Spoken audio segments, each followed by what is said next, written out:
Hello friends, welcome to Birds Info. उम्मीद करता हूँ आप और आपके बर्ड्स खैरियत से होंगे।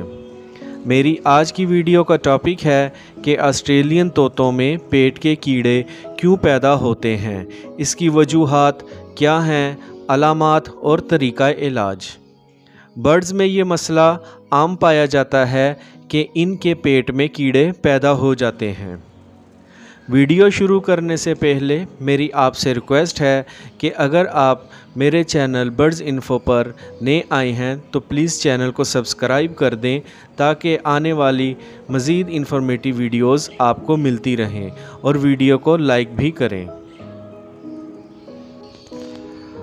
अलामात जिसकी वजह से परिंदों का सुस्त हो जाना, एक जगह बैठे रहना, पैरों को फुलाए रखना, कमज़ोर हो जाना, सीने की हड्डी का निकलना, दाना कम खाना, ब्रीड रोक देना, हाजमा ख़राब हो जाना, वज़न का कम हो जाना और परिंदे का किसी चीज़ को चबाना और चुपचाप बैठे रहना इसकी अलामात में शामिल हैं।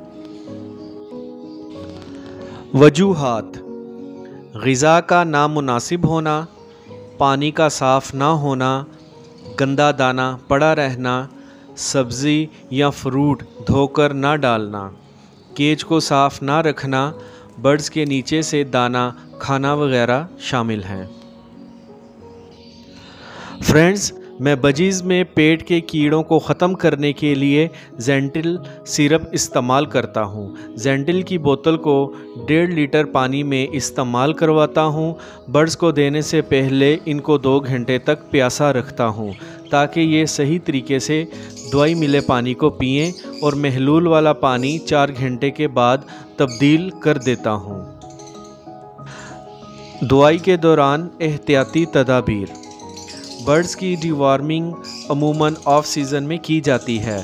सीज़न के दौरान इसका इस्तेमाल ख़तरनाक साबित हो सकता है, ख़ासकर जब फ़ीमेल अंडे देने वाली हो और छोटे चिक्स के लिए ये दवाई जहर साबित हो सकती है। डिवॉर्मिंग करवाने के 3 दिन बाद मल्टीविटामिन्स का कोर्स करवाएं ताकि इनमें किसी किस्म की कमज़ोरी ना हो। आई होप आपको मेरी ये वीडियो पसंद आई होगी, तो वीडियो को लाइक और चैनल को सब्सक्राइब ज़रूर करें। Take care.